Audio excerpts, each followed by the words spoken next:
여러분 안녕하세요. 자, 오늘 얘기는요, 겨울철 잡초 키우는 이유, 봄 잡초 관리입니다. 보시면은 지금 밭에 잡초가 많이 보일 겁니다. 아마 잡초를 생각하는 게 이제 크게 두 가지일 겁니다. 뭐냐, 잡초가 자라니까 작물의 성장에 피해를 줄 것이다. 또 한편은 뭐냐, 잡초가 작물에 아니면 토양에 이로울 것이다. 근데 농사 현장에서 제일 큰 문제가 뭐냐 그러면 이제 잡초 문제일 겁니다. 병충해보다 더 크죠.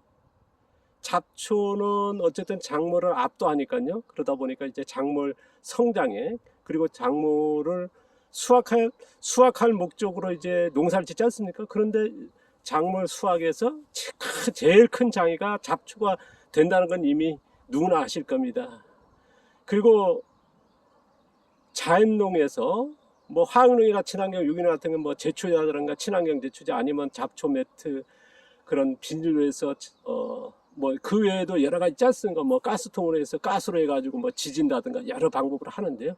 그런 잡초를 없애는 농업에서는 큰 문제가 없습니다만은 잡초를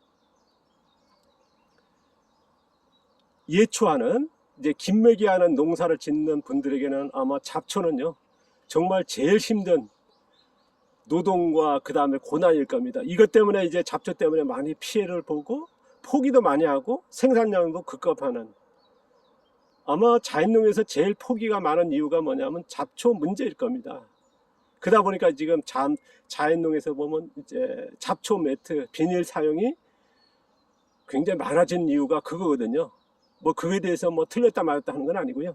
저는 이제 잡초 문제를 잡초로서 해결하자 하는 것도 이제 하나의 방법이고, 그 다음에 이제 잡초로 인해서 이제 작물 수확이 뭐랄까 급감한다든가 아니면 노동력 하는 거를 이제 최소화하자 하는 게, 저는 이제 그래서 잡초 문제를 기술적으로 해결하는 쪽으로 많이 지향하고 있습니다. 저는 이제 타이틀에서 말씀드렸습니다만은 가을에 작물 수확하고 나서 자라기 시작하는 잡초는 키웁니다. 지금 보시면 이제 작년 10월달, 11월달 농사 작물 수확이 끝난 다음에 보시면 약콩 같은 경우는 이제 거의 11월달 활동 안 하지 않습니까? 그 후에 자란 풀들. 그러니까 11월, 12월달에 자란 풀들이 이렇게 자랐습니다. 이 풀들은 제가 이제 김매기를 안 하고요. 이렇게 그냥 둡니다.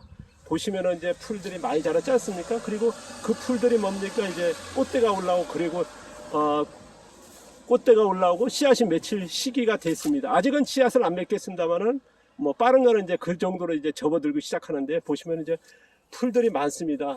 그래 이것 때문에 어떤 분들은 이게 무슨 농사냐 하시는 분도 계시지만은, 어떤 분들은 자연스러운, 이게 자연농이다 하시는 분도 계실 겁니다. 또 어떤 분들은 뭐냐면 아까도 했습니다만 잡초 때문에 많이 포기도 하지만, 어떤 분들은 잡초에서 농사를 짓는다 해서 이제 많이 소개되지 않습니까? 그래서 무제초 농사다. 어떤 분 같은 경우는 이제 몇만 평에 잡초가 자라는 곳에 작물을 키우는, 그래서 잡초 속에서 농사 짓는 거를 이제 보여주고, 아는 많은 분들이 이제 잡초 속에서 농사 되는구나, 그래서 자연농이 대단하다 한 것도 있습니다만은, 또한 이 잡초에 때문에 농사가 이제 어렵다 하는 게 뭐냐 그러면, 이런 양배추라든가 이런 작물 같은 경우는 쉽지 않거든요. 그런데 잡초 속에 되는 작물도 있습니다.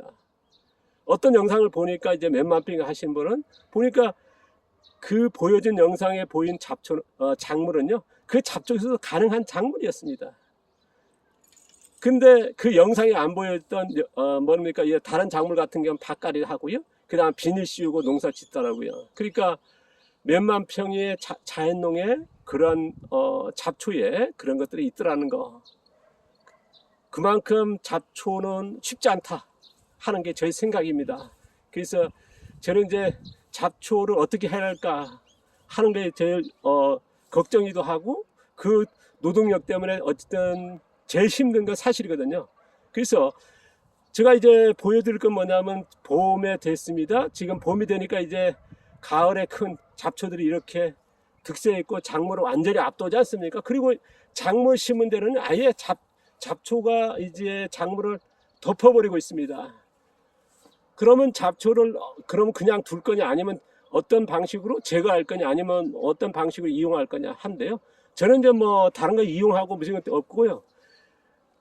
가을에 11월, 아까도 말씀드린 11월, 12월 때 자라기 시작한 잡초는 그냥 둬서 이렇게 키운 다음에 지금 이렇게 지금 봄이 되어 있지 않습니까? 그래서 작물을 심기 위해서 이렇게 멀칭을 하고 있습니다. 손으로요, 이렇게 뜯어가지고 여기다가 그대로 깔고 있습니다. 그러니까 이제 요 풀들은 뭡니까? 이제 녹색 유기물이 되겠죠. 그래서 멀칭이 되게 보시면 이제 양배추하고 가운데는 뭐가 심어져 있냐 그러면 제가 3월 달에 약혼이 심어져 있습니다. 그리고 멀칭하고 그 사이에 또 이제 이렇게 보시면은 토종 옥수수 심고 있습니다. 그 다음에 이제 중간중간은 이제 호박 심고 있습니다. 여기도는 지금 금방 끝났는데요. 그럼 이제 완전히 아까 지금 보여드리기 위해서 약간 건너가겠습니다. 보시면은 이렇게 풀이 덮여 있었거든요. 작물이 전혀 안 보이지 않습니까? 뭐가 있는지. 근데 지금 여 같은 경우는 이렇게 풀 베어가지고 멀칭하고 나니까 이제 잡초가 작물이 보이기 시작합니다. 그래서 저는 가을에 자라기 시작한 풀들은 겨울 동안에 뭐냐면 수세가 그렇게 크지가 않거든요.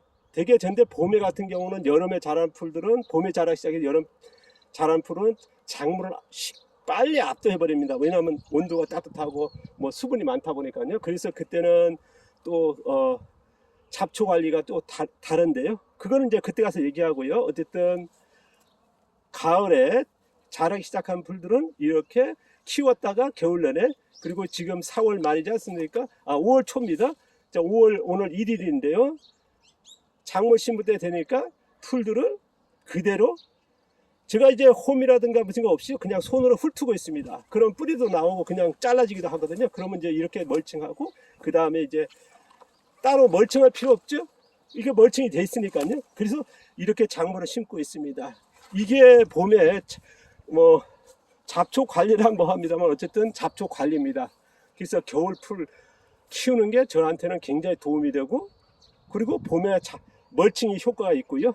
어쨌든 이게 녹색 유기물이라는 게 뭡니까? 영양이 100% 아닙니까? 그러면서 토양이 노출된 곳에 그리고 멀칭이 효과를 얻는다는 거, 이런 것들이 아마 효과가 있지 않나, 또 다른 얻어지는 효과지 않나 싶습니다. 그 다음에 잡초는 뭐 어떤가 뿌리를 많이 내리지 않습니까? 그러다 보니까 이제 그 잡초 뿌리는 뭡니까? 토양에 미생물,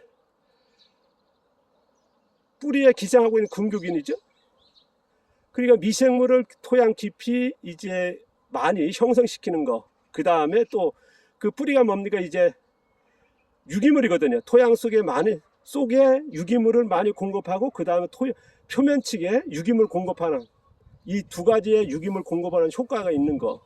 그러니까 미생물과 유기물을 동시에 하는 거죠.